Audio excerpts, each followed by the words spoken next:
The Assembly will hear an address by His Excellency Donald Trump, President of the United States of America. I request protocol to escort His Excellency and invite him to address the Assembly.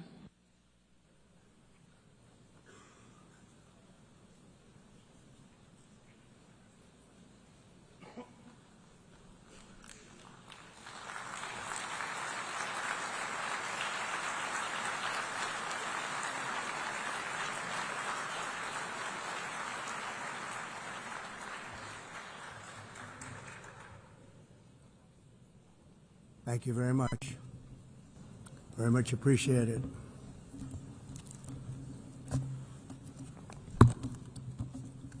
And I don't mind making this speech without a teleprompter, because the teleprompter is not working.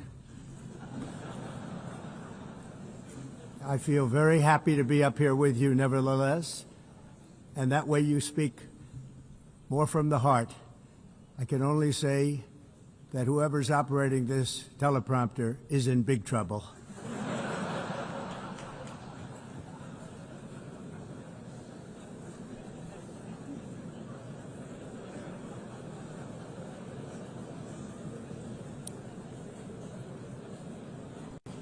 Hello, Madam First Lady. Thank you very much for being here. And Madam President, Mr. Secretary General, First Lady of the United States, distinguished delegates, ambassadors, and world leaders. 6 years have passed since I last stood in this grand hall and addressed a world that was prosperous and at peace in my first term. Since that day, the guns of war have shattered the peace I forged on 2 continents. An era of calm and stability gave way to one of the great crises of our time.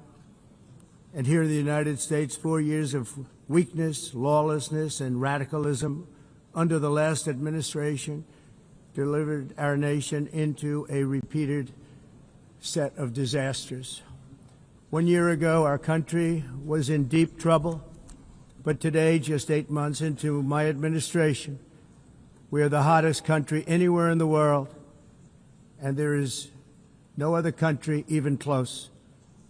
America is blessed with the strongest economy, the strongest borders, the strongest military, the strongest friendships, and the strongest spirit of any nation on the face of the earth. This is indeed the golden age of America. We are rapidly reversing the economic calamity we inherited from the previous administration, including ruinous price increases and record-setting inflation like we've never had before.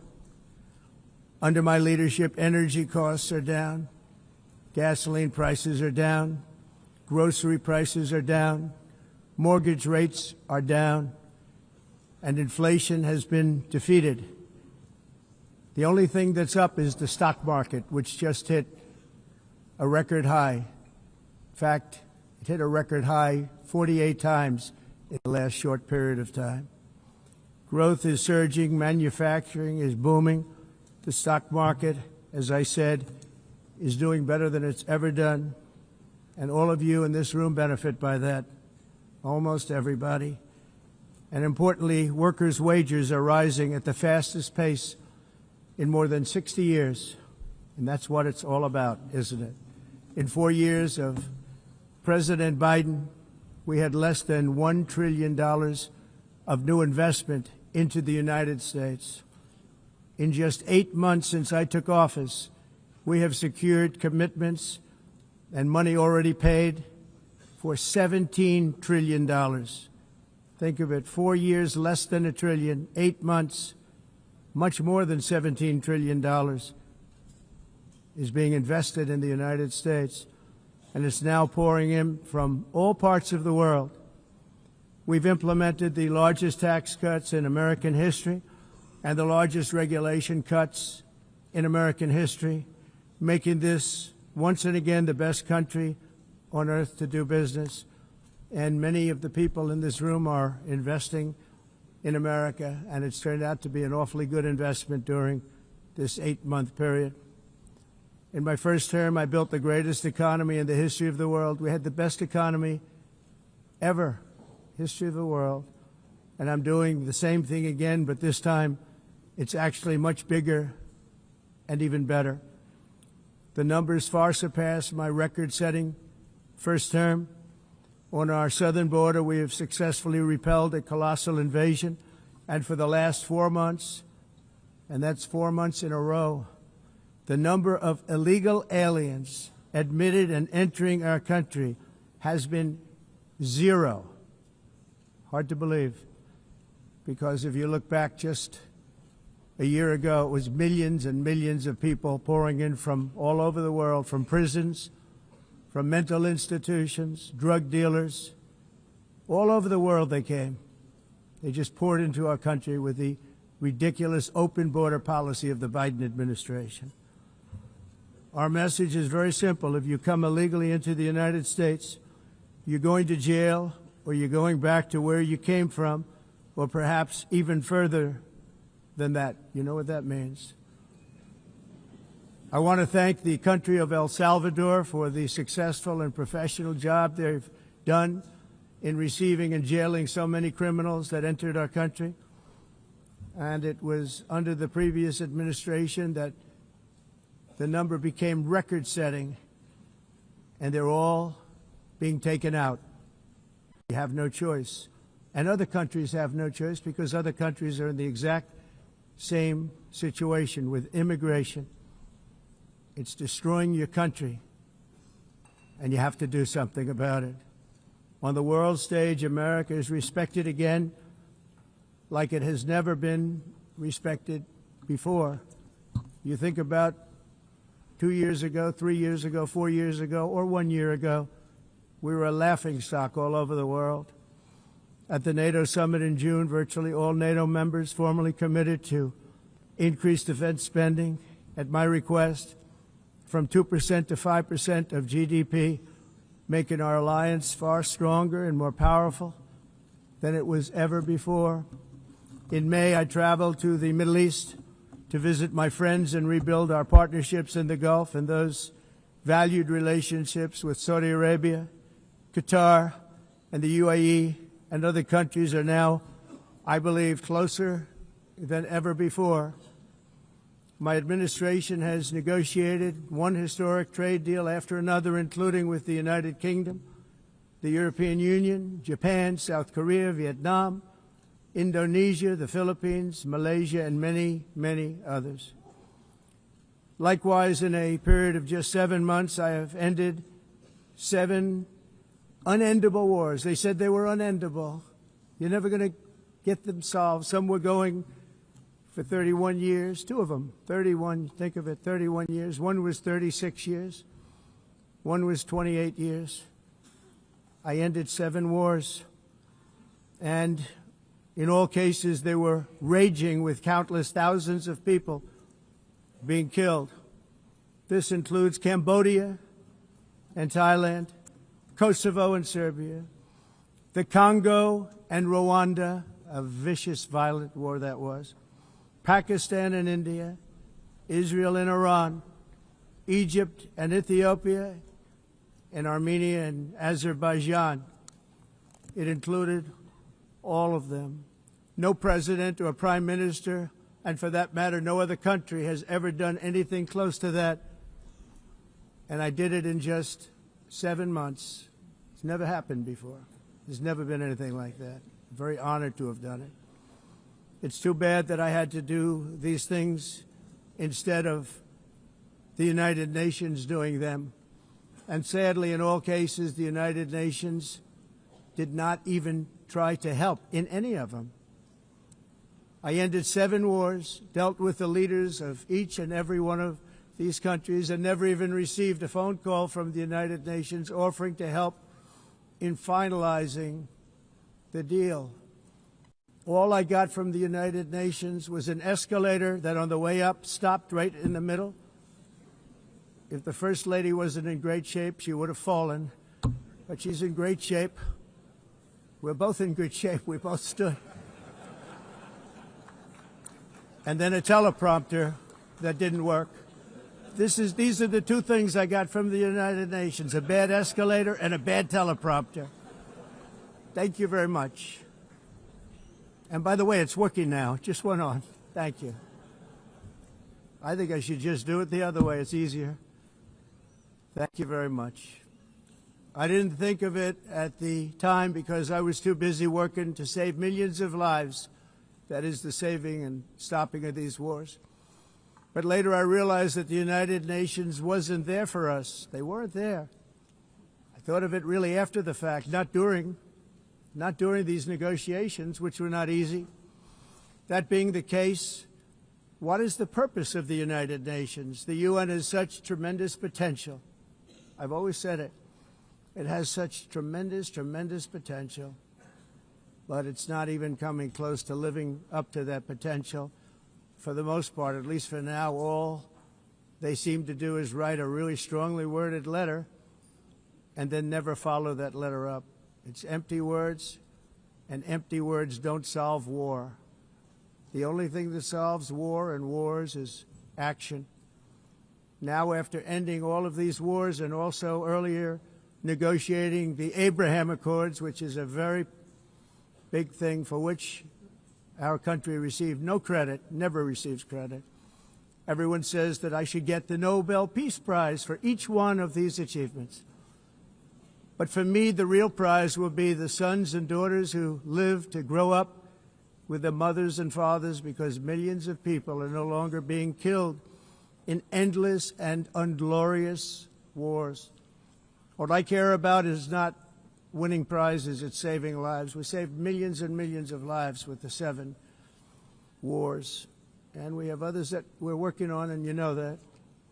Many years ago, a very successful real estate developer in New York, known as Donald J. Trump, I bid on the renovation and rebuilding of this very United Nations complex. I remember it so well. I said at the time that I would do it for $500 million, rebuilding everything. It would be beautiful. I used to talk about, I'm going to give you marble floors. They're going to give you terrazzo. I'm going to give you the best of everything. You're going to have mahogany walls. They're going to give you plastic. But they decided to go in another direction, which was much more expensive at the time, and which actually produced a far inferior product. And I realized that they did not know what they were doing when it came to construction, and that their building concepts were so wrong, and the product that they were proposing to build was so bad and so costly. It was going to cost them a fortune. And I said, and wait till you see the overruns.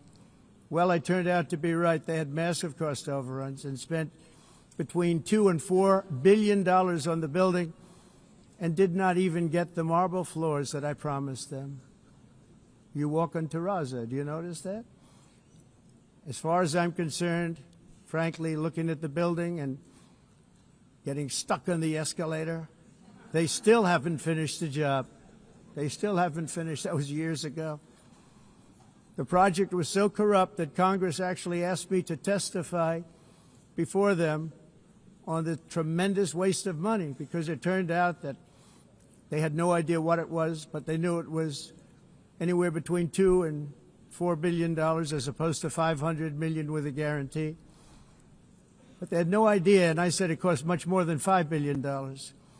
Unfortunately, many things in the United Nations are happening just like that, but on an even much bigger scale, much, much bigger. Very sad to see. Whether the UN can manage to play a productive role, I've come here today to offer the hand of American leadership and friendship to any nation in this assembly that is willing to join us in forging a safer, more prosperous world. And it's a world that we'll be much happier with. A dramatically better future is within our reach. But to get there, we must reject the failed approaches of the past and work together to confront some of the greatest threats in history. There is no more serious danger to our planet today than the most powerful and destructive weapons ever devised by man, of which the United States, as you know, has many. Just as I did in my first term, I've made containing these threats a top priority, starting with the nation of Iran. My position is very simple. The world's #1 sponsor of terror can never be allowed to possess the most dangerous weapon. That's why, shortly after taking office, I sent the so-called Supreme Leader a letter making a generous offer. I extended a pledge of full cooperation in exchange for a suspension of Iran's nuclear program. The regime's answer was to continue their constant threats to their neighbors and U.S. interests throughout the region, and some great countries that are right nearby. Today, many of Iran's former military commanders, in fact, I can say almost all of them, are no longer with us. They're dead. And 3 months ago, in Operation Midnight Hammer, 7 American B-2 bombers dropped the 14 30,000-pound each bombs on Iran's key nuclear facilities, totally obliterating everything. No other country on earth could have done what we did. No other country has the equipment to do what we did. We have the greatest weapons on earth. We hate to use them. But we did something that for 22 years people wanted to do. With Iran's nuclear enrichment capacity demolished, I immediately brokered an end to the 12-day war, as it's called, between Israel and Iran, with both sides agreeing to fight no longer. As everyone knows, I have also been deeply engaged in seeking a ceasefire in Gaza. Have to get that done. Have to get it done. Unfortunately, Hamas has repeatedly rejected reasonable offers to make peace. We can't forget October 7th, can we? Now, as if to encourage continued conflict, some of this body is seeking to unilaterally recognize a Palestinian state. The rewards would be too great for Hamas terrorists for their atrocities. This would be a reward for these horrible atrocities, including October 7th, even while they refuse to release the hostages or accept a ceasefire. Instead of giving to Hamas and giving so much, because they've taken so much, they have taken so much. This could have been solved so long ago. But instead of giving in to Hamas's ransom demands, those who want peace should be united with one message: release the hostages now. Just release the hostages now. Thank you.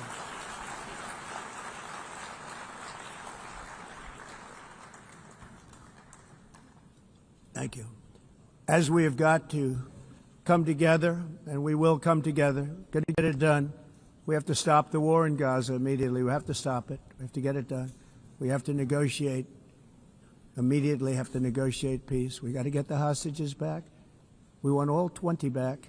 We don't want 2 and 4. As you know, I got, along with Steve Witkoff and others that helped us, Marco Rubio, we got most of them back. We were involved in all of them. But I always said the last 20 are going to be the hardest, and that's exactly what happened. We have to get them back now. We don't want to get back 2, and then another 2, and then 1, and then 3, have this process. No, we want them all back, and we want the actually 38 dead bodies back, too. Those parents came to me, and they want them back, and they want them back very quickly and very badly, as though they were alive. They want them. They want them every bit as much as if their son or daughter were alive. I've also been working relentlessly, stopping the killing in Ukraine. I thought that would be, of the 7 wars that I stopped, I thought that would be the easiest because of my relationship with President Putin, which had always been a good one. I thought that was going to be the easiest one. But, you know, in war, you never know what's going to happen. There are always lots of surprises, both good and bad. Everyone thought Russia would win this war in 3 days. But it didn't work out that way. It was supposed to be just a quick little skirmish. It's not making Russia look good. It's making them look bad.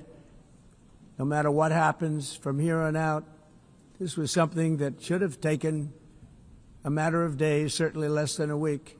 And they've been fighting for 3.5 years and killing anywhere from 5,000 to 7,000 young soldiers, mostly soldiers, on both sides every single week, from 5,000 to 7,000 dead young people, and some in cities, much smaller numbers, where rockets are shot, where drones are dropped.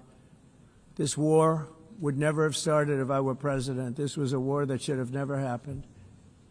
It shows you what leadership is, what bad leadership can do to a country. Look what happened to the United States, and look where we are right now in just a short period of time. The only question now is how many more lives will be needlessly lost on both sides. China and India are the primary funders of the ongoing war by continuing to purchase Russian oil. But inexcusably, even NATO countries have not cut off much Russian energy and Russian energy products, which, as you know, I found out about 2 weeks ago, and I wasn't happy. Think of it. They're funding the war against themselves. Who the hell ever heard of that one? In the event that Russia is not ready to make a deal to end the war, then the United States is fully prepared to impose a very strong round of powerful tariffs, which would stop the bloodshed, I believe, very quickly. But for those tariffs to be effective, European nations, all of you are gathered here right now, would have to join us in adopting the exact same measures. I mean, you're much closer to this. We have an ocean in between. You're right there. And Europe has to step it up. They can't be doing what they're doing. They're buying oil and gas from Russia while they're fighting Russia. It's embarrassing to them, and it was very embarrassing to them when I found out about it, I can tell you that. They have to immediately cease all energy purchases from Russia. Otherwise, we're all wasting a lot of time. So I'm ready to discuss this. We're going to discuss it today with the European nations, all gathered here. I'm sure they're thrilled to hear me speak about it, but that's the way it is. I like to speak my mind and speak the truth. As we seek to reduce the threat of dangerous weapons today, I'm also calling on every nation to join us in ending the development of biological weapons once and for all. And biological is terrible, and nuclear is even beyond, and we include nuclear in that. We want to have a cessation of the development of nuclear weapons. We know, and I get to view it all the time. Sir, would you like to see? And I look at weapons that are so powerful that we just can't ever use them. If we ever use them, the world literally might come to an end. There would be no United Nations to be talking about. There would be no nothing. Just a few years ago, reckless experiments overseas gave us a devastating global pandemic. Yet despite that worldwide catastrophe, many countries are continuing extremely risky research into bioweapons and man-made pathogens. This is unbelievably dangerous.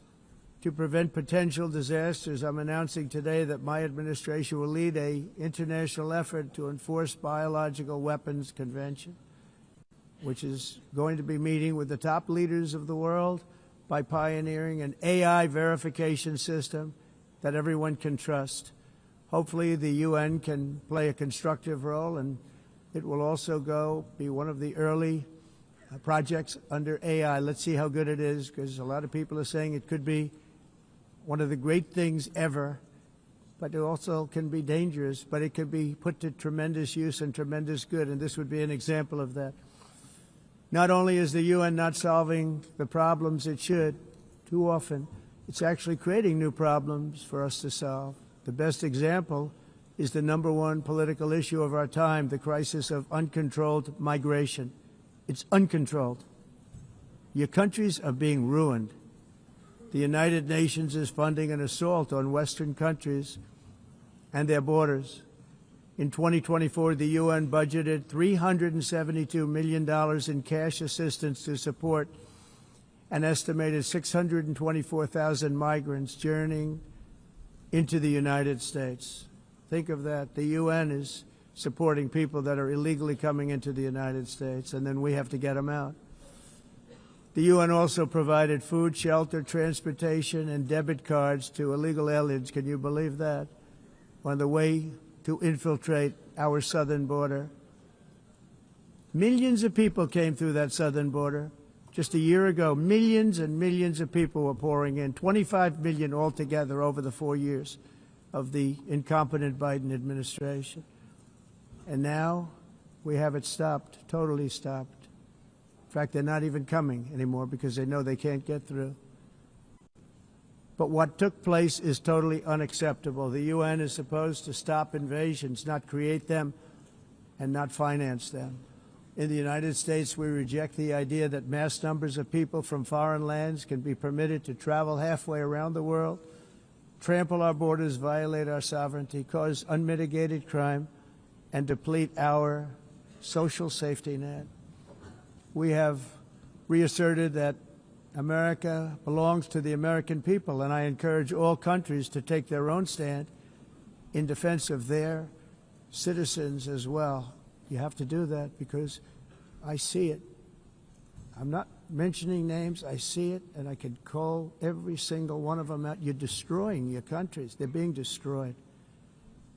Europe is in serious trouble. They've been invaded by a force of illegal aliens like nobody's ever seen before. Illegal aliens are pouring into Europe. Nobody is ever, and nobody's doing anything to change it, to get them out. It's not sustainable.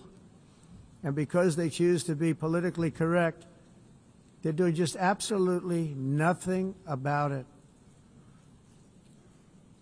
And I have to say, I look at London, where you have a terrible mayor, terrible, terrible mayor, and it's been so changed, so changed.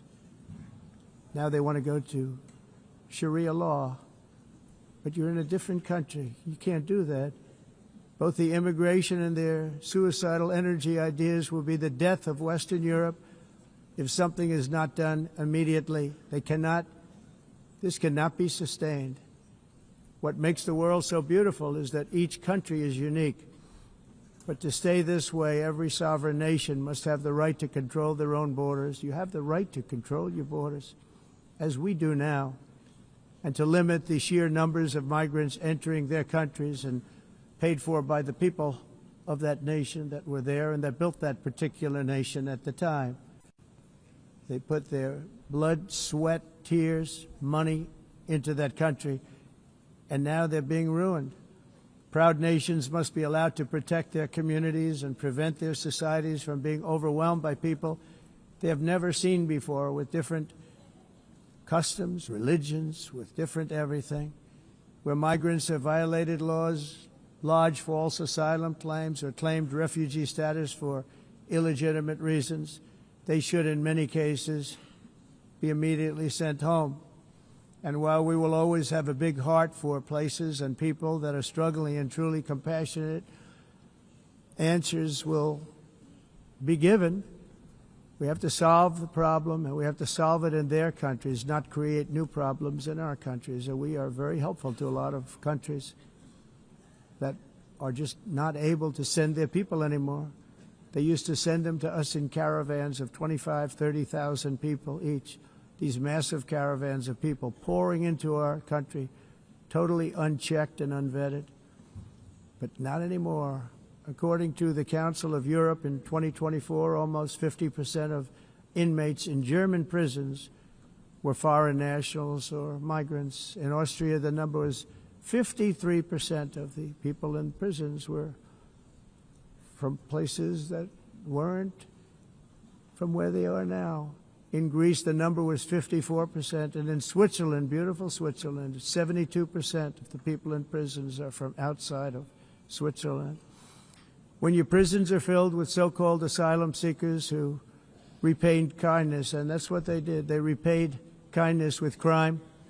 It's time to end the failed experiment of open borders. You have to end it now. See, I can tell you. I'm really good at this stuff. Your countries are going to hell. In America, we've taken bold action to swiftly shut down uncontrolled migration. Once we started detaining and deporting everyone who crossed the border, and removing illegal aliens from the United States, they simply stopped coming. They're not coming anymore. We're getting a lot of credit, but they're not coming anymore. This was a humanitarian act for all involved, because on the trips up, thousands of people a week were dying. Women were being raped. Nobody's ever seen anything like it. Raped, horribly beaten, raped. On the trip up, the journey up, it was a long walk. It was a long, arduous journey, indeed. And it was also a historic victory against human trafficking throughout the region. What we did was a victory, and we saved so many lives of people that wouldn't make the journey. That journey was loaded up with death. Loaded up with death. Dead bodies all along the roads of jungles to get up. They go through jungles, they go through areas so hot you couldn't breathe. They were dying of suffocation, areas so hot that you couldn't breathe. Dead bodies all over. By them not coming, we're saving tremendous numbers of lives.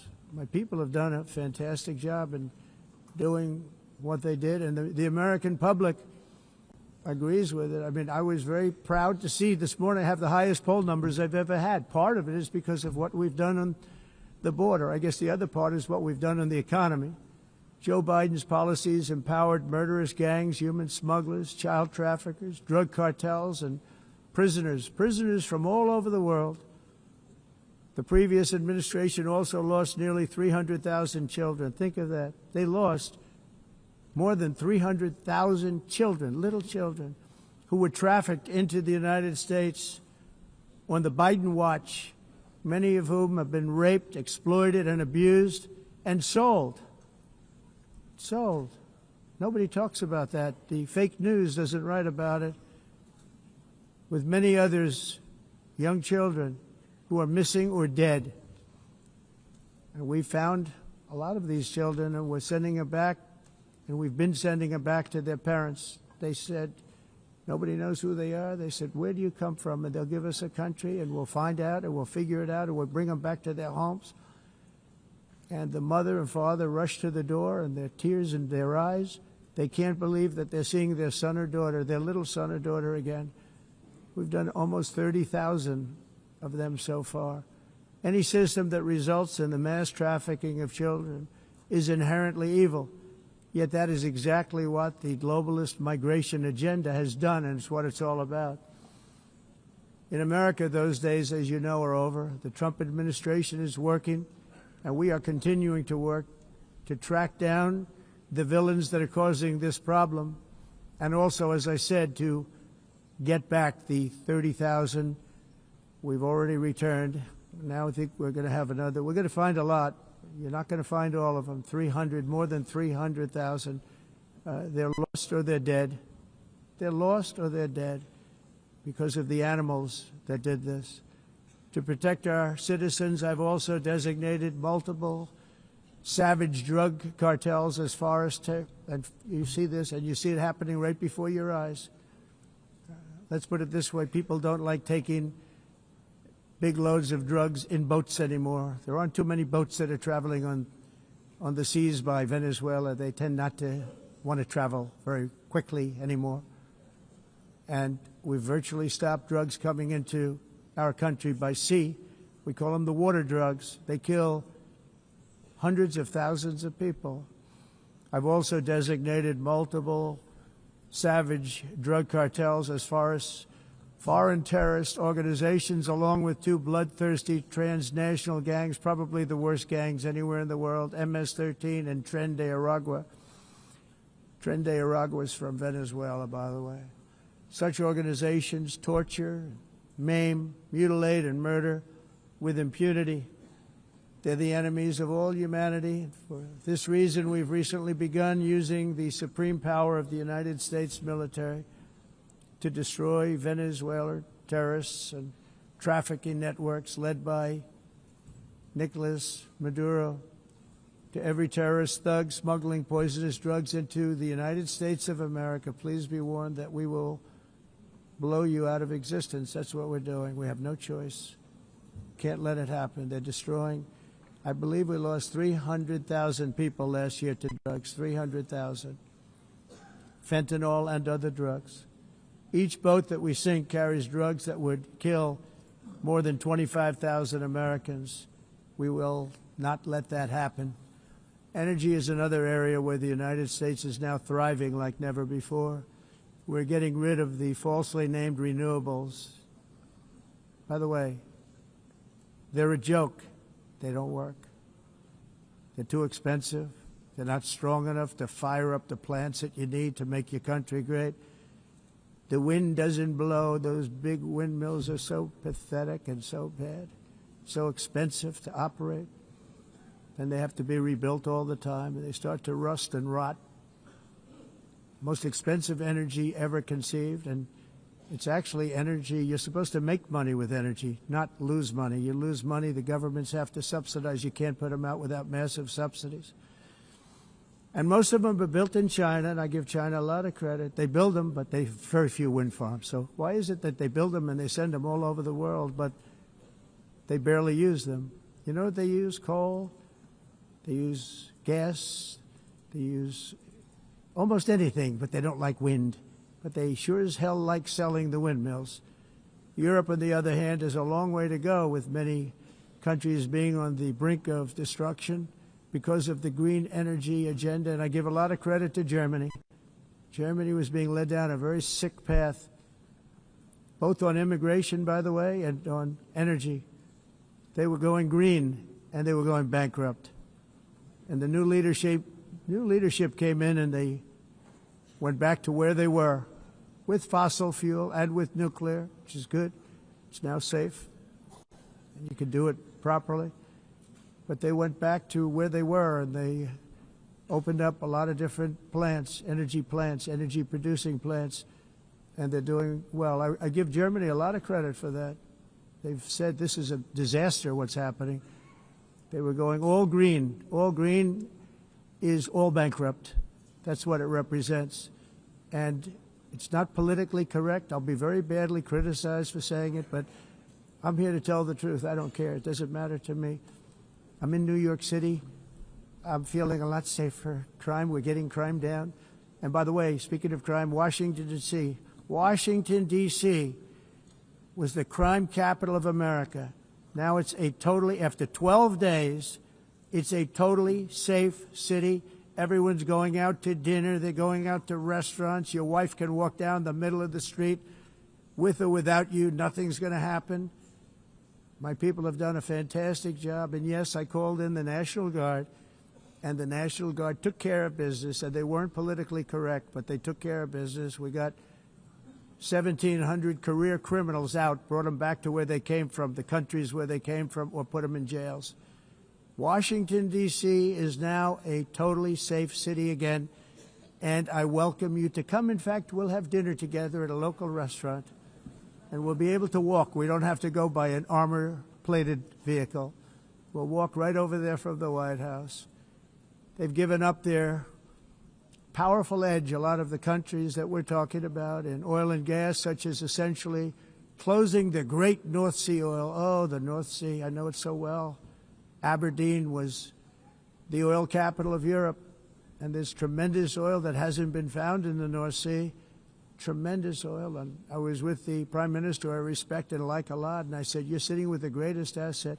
They essentially closed it by making it so highly taxed that no developer, no oil company can go there. They have tremendous oil left, and more importantly, they have tremendous oil that hasn't even been found yet. And what a tremendous asset for the United Kingdom. And I hope the Prime Minister is listening, because I told it to him 3 days in a row. That's all he heard. North Sea oil, North Sea, because I want to see them do well. I want to stop seeing them ruining that beautiful Scottish and English countryside with windmills and massive solar panels that go 7 miles by 7 miles, taking away farmland. But we're not letting this happen in America. In 1982, the executive director of the United Nations Environmental Program predicted that by the year 2000, climate change would cause a global catastrophe. He said that it will be irreversible, as any nuclear holocaust would be. This is what they said at the United Nations. What happened? Here we are. Another UN official stated in 1989 that within a decade, entire nations could be wiped off the map by global warming. Not happening. You know, it used to be global cooling. If you look back years ago in the 1920s and the 1930s, they said, global cooling will kill the world. We have to do something. Then they said global warming will kill the world. But then it started getting cooler, so now they could just call it climate change, because that way they can't miss. It's climate change. Because if it goes higher or lower, whatever the hell happens, there's climate change. It's the greatest con job ever perpetrated on the world, in my opinion. Climate change, no matter what happens, you're involved in that. No more global warming, no more global cooling. All of these predictions made by the United Nations and many others, often for bad reasons, were wrong. They were made by stupid people that have cost their countries fortunes and given those same countries no chance for success. If you don't get away from this green scam, your country is going to fail. And I'm really good at predicting things, you know. They actually said during the campaign they had a hat, the best-selling hat. Trump was right about everything. And I don't say that in a braggadocious way, but it's true. I've been right about everything. And I'm telling you that if you don't get away from the green energy scam, your country is going to fail.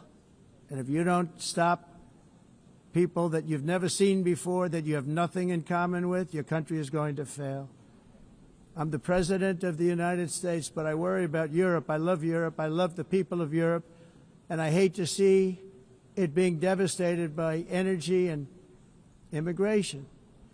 This double-tailed monster destroys everything in its wake, and they cannot let that happen any longer. You're doing it because you want to be nice. You want to be politically correct, and you're destroying your heritage. They must take control strongly and immediately of the unmitigated immigration disaster and the fake energy catastrophe before it's too late. The carbon footprint is a hoax made up by people with evil intentions, and they're heading down a path of total destruction. You know, the carbon footprint was a big, big thing a few years ago. I remember hearing about the carbon footprint, and then President Obama would get into Air Force One, a massive Boeing 747, and not a new one, an old one with old engines that spew everything into the atmosphere. He'd talk about the carbon footprint, we must do so. Then he'd get in and he'd fly from Washington to Hawaii to play a round of golf. And then he'd get back onto that big, beautiful plane and he'd fly back and he'd talk about, again, global warming and the carbon footprint. It's a con job. At extreme cost and expense, Europe reduced its own carbon footprint by 37%. Think of that. Congratulations, Europe. Great job. You cost yourself a lot of jobs, a lot of factories closed, but you reduced the carbon footprint by 37%. However, for all of that sacrifice and much more, it's been totally wiped out and then some by a global increase of 54%. Much of it coming from China and other countries that are thriving around China, which now produces more CO2 than all the other developed nations in the world.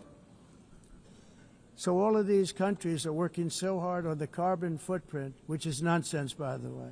It's nonsense. You know, it's interesting.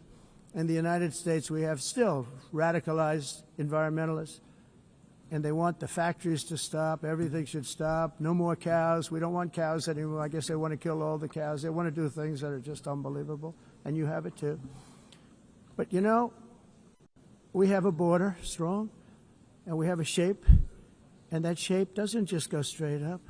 That shape is amorphous when it comes to the atmosphere. And if we had the most clean air, and I think we do, we have very clean air. We have the cleanest air we've had in many, many years. But the problem is that other countries, like China, which has air that's a little bit rough, it blows. And no matter what you're doing down here, the air up here tends to get very dirty because it comes in from other countries where their air isn't so clean. And the environmentalists refuse to acknowledge that. Same thing with garbage. In Asia, they dump much of their garbage right into the ocean. And over about a 1 week and 2 week journey, it flows right past Los Angeles. You've seen it.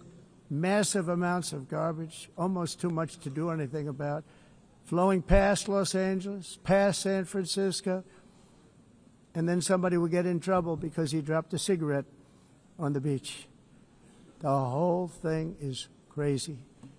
The primary effect of these brutal green energy policies has not been to help the environment, but to redistribute manufacturing and industrial activity from developed countries that follow the insane rules that are put down to polluting countries that break the rules and are making a fortune.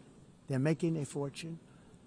European electricity bills are now 4 to 5 times more expensive than those in China and 2 to 3 times higher than the United States. And our bills are coming way down. You probably see that our gasoline prices are way down. You know, we have an expression, drill, baby, drill, and that's what we're doing. We're going to be much lower in a year from now. But they've come way down over the last year. As a result, every air conditioner is like very uncommon to see one in some of these countries because the electric costs are so high.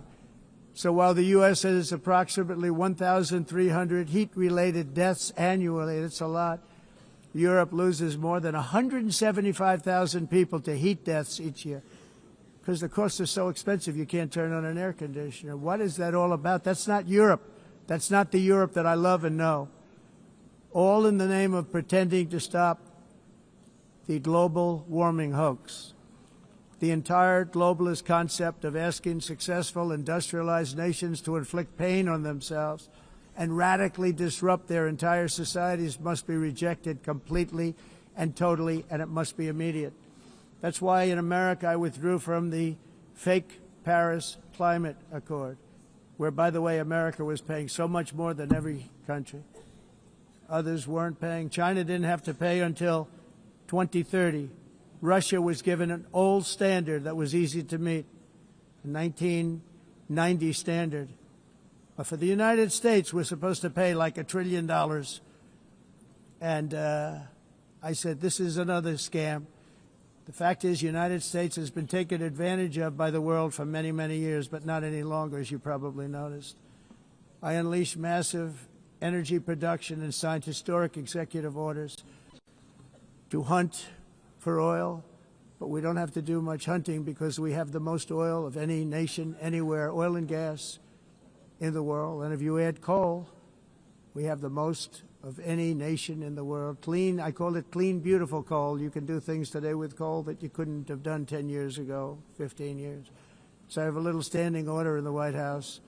Never use the word coal, only use the words clean, beautiful coal. Sounds much better, doesn't it? But we stand ready to provide any country with abundant, affordable energy supplies if you need them, when most of you do. We're proudly exporting energy all over the world. We're now the largest exporter. In the United States, we want trade and robust commerce with all nations, everybody. We want to help nations. We're going to help nations. But it must also be fair and reciprocal. The challenge with trade is much the same with climate. The countries that followed the rules, all their factories have been plundered. It's really sad to watch. They've been broken. They've been broken by countries that broke the rules. That's why the United States is now applying tariffs to other countries, and much as these tariffs were for many years applied to us, uncontrollably applied to us. We've used tariffs as a defense mechanism under the Trump administration, including my first term, where hundreds of billions of dollars in tariffs were taken in. And by the way, we had the lowest inflation, and now we have very low inflation. The only thing different is that we have hundreds of billions of dollars flowing into our country. But this is how we will ensure that the system works for everyone, and is sustainable into the future. We're also using tariffs to defend our sovereignty and security throughout the world, including against nations that have taken advantage of former U.S. administrations for decades, including the most corrupt, incompetent administration in history, the sleepy Joe Biden administration. Brazil now faces major tariffs in response to its unprecedented efforts to interfere in the rights and freedoms of our American citizens and others, with censorship, repression, weaponization, judicial corruption, and targeting of political critics in the United States. I have a little problem saying this because I must tell you, I was walking in and the leader of Brazil was walking out. We saw him, and I saw him, he saw me, and we embraced. And then I'm saying, can you believe I'm going to be saying this in just 2 minutes? We actually agreed that we would meet next week. We didn't have much time to talk, like about 20 seconds. They were in retrospect, I'm glad I waited because this thing didn't work out too well. But we did talk. We had a good talk, and we agreed to meet next week, if that's of interest. But he seemed like a very nice man, actually. He liked me, I liked him. But if you, and I only do business with people I like. When I don't like them, I don't like them. But we had, at least for about 39 seconds, we had excellent chemistry. It's a good sign. But also in the past, Brazil, can you believe this, unfairly tariffed our nation, but now because of our tariffs, we are hitting them back, and we're hitting them back very hard. As president, I will always defend our national sovereignty and the rights of American citizens. So I'm very sorry to say this, that Brazil is doing poorly and will continue to do poorly. They can only do well when they're working with us. Without us, they will fail, just as others have failed. It's true. Next year, the United States will celebrate the 250th anniversary of our glorious independence, a testament to enduring power and American freedom and spirit. We will also be proudly hosting the 2026 FIFA World Cup, and shortly thereafter, the 2028 Olympics, which is going to be very exciting. I hope you all come. I hope that countless people from all over the globe will take part of these will be great celebrations of liberty and human achievement, and that together we all can rejoice in the miracles of history that began in July 4th, 1776, when we founded the light to all nations. And it's something really that an amazing thing came out of that date. It's called the United States of America. In honor of this momentous anniversary, I hope that all countries who find inspiration in our example will join us in renewing our commitment, values, and those values, really, that we hold so dear together. Let us defend free speech and free expression. Let us protect religious liberty, including for the most persecuted religion on the planet today. It's called Christianity. And let us safeguard our sovereignty and cherish qualities that have made each of our nations so special, incredible, and extraordinary. In closing, I just want to repeat that immigration and the high cost of so-called green renewable energy is destroying a large part of the free world and a large part of our planet. Countries that cherish freedom are fading fast because of their policies on these two subjects. You need strong borders and traditional energy sources if you are going to be great again. Whether you have come from north or south, east or west, near or far, every leader in this beautiful hall today represents a rich culture, a noble history, and a proud heritage that makes each nation majestic and unique, unlike anything else in human history or any other place on the face of the earth. From London to Lima, from Rome to Athens, from Paris to Seoul, from Cairo to Tokyo and Amsterdam to right here in New York City, we stand on the shoulders of the leaders and legends, generals and giants, heroes and titans who won and built our beloved nations, all of our nations, with their own courage, strength, spirit, and skill. Our ancestors climbed mountains, conquered oceans, crossed deserts, and trekked over wide open plains. They charged into thunderous battles, plunged into grave dangers, and they were soldiers and farmers and workers and warriors and explorers and patriots. They built towns into cities, tribes into kingdoms, ideas into industries, and small islands into mighty empires. You're a part of all of that. They were champions for their people who never gave up and who never, ever gave in. Their values defined our national identities. Their visions forged our magnificent destiny. Everybody in this room is a part of it in your own way. Each of us inherits the deeds and the myths, the triumphs, the legacies of our own heroes and founders who so bravely showed us the way. Our ancestors gave everything for homelands that they defended with pride, with sweat, with blood, with life, and with death. Now the righteous task of protecting the nations that they built belongs to each and every one of us. So together let us uphold our sacred duty to our people and to our citizens. Let us protect their borders, ensure their safety, preserve their cultures, treasure, and traditions, and fight, fight, fight for their precious dreams and their cherished freedoms. And in friendship and really a beautiful vision, let us all work together to build a bright, beautiful planet, a planet that we all share, a planet of peace and a world that is richer, better, and more beautiful than ever before. That can happen. It will happen. It will happen, and I hope it can happen and start right now, right at this moment. We'll turn it around. We're going to make our countries better, safer, more beautiful. We're going to take care of our people. Thank you very much. It's been an honor. God bless the nations of the world. Thank you very much. Bye.